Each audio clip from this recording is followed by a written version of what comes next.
My neighbor hasn't left his house in 3 months, but I see him every night. I'm not the type to get involved in my neighbor's business. I keep to myself, nod politely when I pass someone on the street, maybe make small talk about the weather. That's it. I've lived on this street for 6 years without any real drama, and I prefer it that way. But for the past 3 months, something has been gnawing at me, something I can't explain. My neighbor, let's call him Dave, hasn't left his house in all that time. Not once. At first, I figured he was just a... Plenty of people do that these days. But after a couple of weeks, I started noticing little things that didn't add up. His mailbox was crammed full of letters and flyers. His trash can sat empty by the curb every collection day, week after week.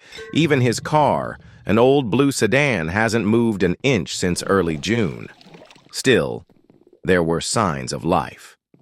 At night, I'd sometimes see the flicker of a TV through his blinds. Occasionally, the faint hum of music or a muffled voice would drift across the yard. So I figured he was fine, until I saw him. The first time was about a month ago. I couldn't sleep and went downstairs around 2 a.m. to grab some water. As I passed the kitchen window, something caught my eye. Movement across the street. Dave was standing in his front yard. He wasn't doing anything, just standing there, perfectly still. I almost laughed at how creepy it looked, like something out of a horror movie. Maybe he was stargazing or just clearing his head, right?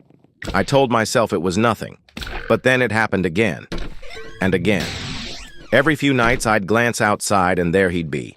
Same spot, same time, between 2 and 3 a.m., always standing there, never moving. After the 4th or 5th time, my unease turned into a gnawing pit in my stomach. It was wrong. There's no better way to describe it. The way he just stood there, hands at his sides, completely still, it didn't feel like watching a normal person. 2 nights ago, I decided to confront him. I stayed up late, peeking through the blinds until I saw him emerge from his house and take his usual spot in the yard.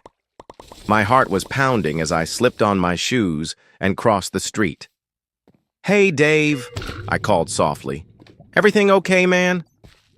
At first, he didn't react. He didn't even seem to hear me. I took another step closer, my skin prickling. "Dave?"